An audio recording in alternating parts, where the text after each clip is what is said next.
Je suis Margot Laurier, je suis productrice de cinéma et je suis originaire de Bayonne où on est venu aujourd'hui. Donc moi j'ai grandi dans le quartier à Saint-Esprit.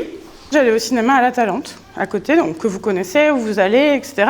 J'ai grandi au-dessus du cinéma qu'il y a dans ce quartier qui s'appelle La Talente. Et c'est vraiment ça qui m'a guidée à faire ce métier-là. J'ai fait cinéma après à Cassin en seconde. Suite à ça, j'ai eu mon bac.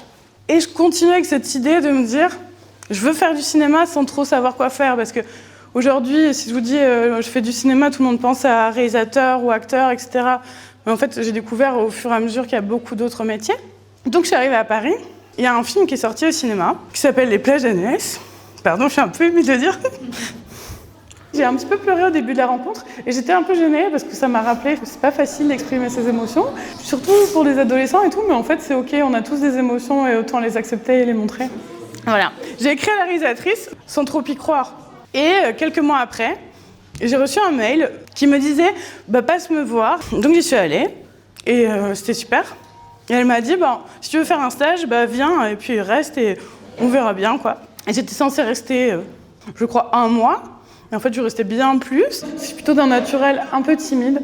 Et je me suis toujours fait violence pour aller voir les gens, pour discuter, pour dire ce dont je rêvais. Et c'est grâce à ça que j'ai réussi à être là aujourd'hui. Donc c'est quelque chose que j'avais envie de faire passer comme message. Quelle étude il faut pour faire producteur ? Il y a des gens qui ont fait des écoles de commerce. C'est possible parce que ça nécessite aussi d'être chef d'entreprise, de manager des équipes et de savoir organiser de l'argent. Les profils commerciaux, ils sont très doués pour ça. Il y a aussi des profils comme le mien qui sont des profils littéraires, qui aiment écrire, lire, etc. Donc en fait, il n'y a pas un parcours type. Ça m'a assez impressionnée qu'ils posent des choses qui font vraiment sens pour comprendre mon métier, pour comprendre le cinéma, comment on fait un film. Qu'est-ce que vous préférez dans ce métier du coup ? Moi, la partie préférée de mon travail, c'est des rencontres. On reçoit un scénario, on s'imagine quelque chose, puis on rencontre la personne qui a écrit ce scénario et on se dit, cette personne elle a quelque chose à dire et moi je vais me battre pour que ce qu'elle veut dire, les gens le voient en fait. J'essaye d'être quelqu'un un peu engagé dans la vie. En fait, ce qu'on appelle la représentativité, c'est hyper important. Parce que quand tous on se trouve nuls, on se trouve moche, on se trouve chiant, tous, tout le temps, on est tous pareils en fait. Et qu'à chaque fois dans les films, on voit que des gens parfaits. Et on se trouve encore plus nuls de se dire, les gens qui sont mis en avant, ils sont parfaits et moi j'ai ce défaut. Alors moi je suis pas bien. Justement, montrons des gens qui sont vrais, des gens qui ont des défauts, etc. Comme ça, on s'acceptera tous et on sera tous un peu mieux.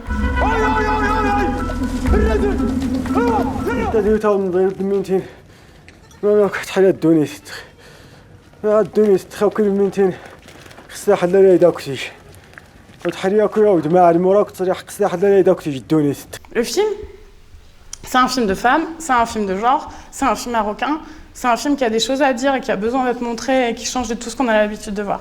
J'ai l'impression qu'ils posaient des questions sur le Maroc parce qu'ils étaient un peu fiers que ce soit un film marocain.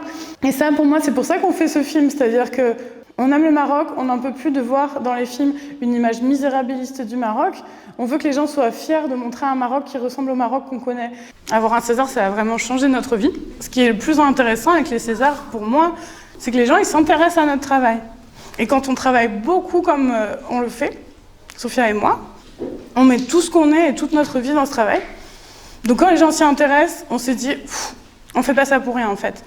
Alors moi je la trouve très passionnée, la manière dont elle a été émue pendant qu'elle parlait, c'était très... Vous voyez qu'elle adorait son métier, qu'elle est très passionnée, que c'était un rêve pour elle. Ça montre que tout est possible un peu et qu'il ne faut pas se freiner, on peut y arriver. Je voyais qu'elle voulait me demander quelque chose et je ne comprenais pas quoi. Je me pose la question de quel métier j'aimerais faire et je me dis que actrice ça pourrait être bien.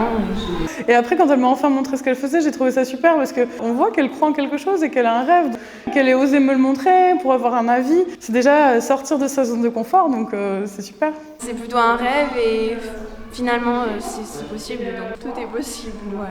Moi je trouve ça vivifiant de côtoyer cette jeunesse qui a beaucoup de choses à vivre et beaucoup de choses à dire aussi, donc je trouve ça cool.